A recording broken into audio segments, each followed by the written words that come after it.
Hello students, in today's video we will discuss the last method of calculation of purchase consideration, that is intrinsic value method. Now to solve problems under this method we need to understand the formula that we are going to use for our calculation. So first let us see how to calculate intrinsic value. So this intrinsic value is calculated like this: net assets available for equity shareholders divided by number of equity shares.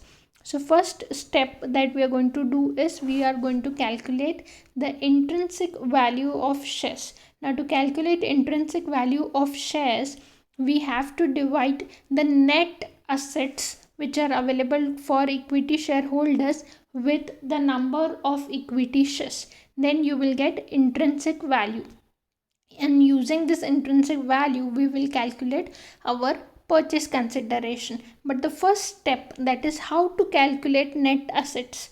Now net assets does not mean the total of the asset side. To calculate net assets, you can see we have a formula over here, that is assets minus liabilities. Now when we say assets, you have to take all the assets except for, again, fictitious assets. I hope you remember the problems that we have solved on net assets method. In that we considered all the regular assets just like fixed assets, goodwill, uh, and also current assets, but we excluded fictitious assets like preliminary expenses, discount on issue of shares, or any losses which are carried forward, that are not to be considered while calculating net assets. We will consider all the assets. From that we have to minus liabilities. Now when I say liabilities, I don't mean all the liabilities which are given on the liability side of the balance sheet. We are going to consider only outside liabilities. When I say outside liabilities, we are going to include the first two headings of the balance sheet, that is the share capital and reserves and surplus. We are going to consider the long term and the current liabilities like the debentures, creditors, bills payable, and so on.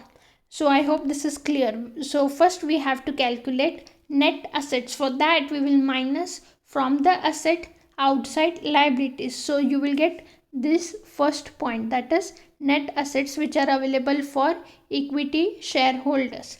And next we have to have the number of equity shares. Now this will be given in the problem. So when you divide net assets by number of equity shares, you will get intrinsic value of the shares.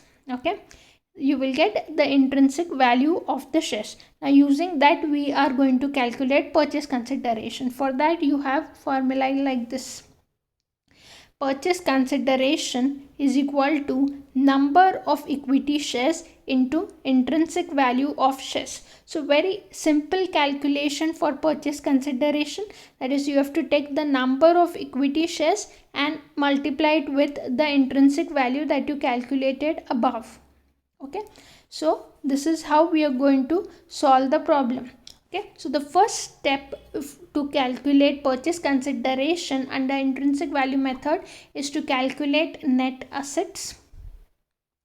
Okay, when you get net assets, you have to then divide them by number of equity shares, by which you will get the intrinsic value of shares. Now once you get intrinsic value of shares, you have to multiply it with number of equity shares, and that is how you are going to calculate purchase consideration. Okay, so similar information only will be given in the problem, using which you have to calculate the value of purchase consideration under this method.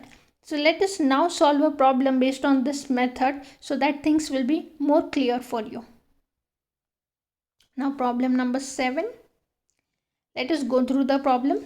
The paid up capital of Shiva Limited consists of 75,000 equity shares of rupees 10 each, fully paid, and the intrinsic value of equity shares of transferor company is rupees 12. Calculate purchase consideration. Now see, the things which are given in the problem are Very simple. They have given you paid up capital of Shiva Limited, which is 75,000 equity shares of rupees 10 each, which are fully paid. Okay, and the intrinsic value of share of transferor company is 12. So here they have clearly given you the intrinsic value of share. You can just look at this term, intrinsic value of equity share of transferor company is 12. So when I say transferor company means the company who is selling company, or the vendor company is called as transferor company. So here the information of intrinsic value is clearly given in the problem. That means you are not supposed to do any calculation to calculate intrinsic value, what you saw in the previous slide. Okay, this is the formula that we are going to use to calculate intrinsic value. But this intrinsic value, you can see, is clearly given in the problem, that is 12. So we are not going to do any such calculations. Directly we have to come to the last step, wherein we require number of equity shares and intrinsic value, and that is how we are going to solve the problem. The above steps what are given is not required for this problem. Why? Because this intrinsic value is clearly given in the problem. So we will not follow all these steps. Directly we will come to the last step, using which we will solve the problem. Okay, so now here you can see there are 75,000 equity shares and intrinsic value is 12.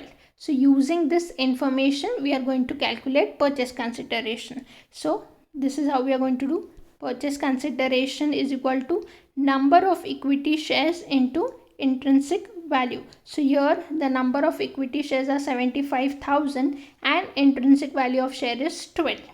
Okay, don't consider this 10, it is the value of share. Intrinsic value is 12. So you have to do simple step, that is 75,000 shares into intrinsic value is 12, and you will get the answer.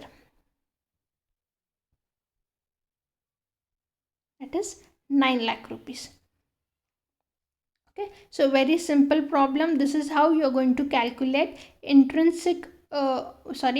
purchase consideration using intrinsic value method. Okay, with this I conclude for today. Thank you.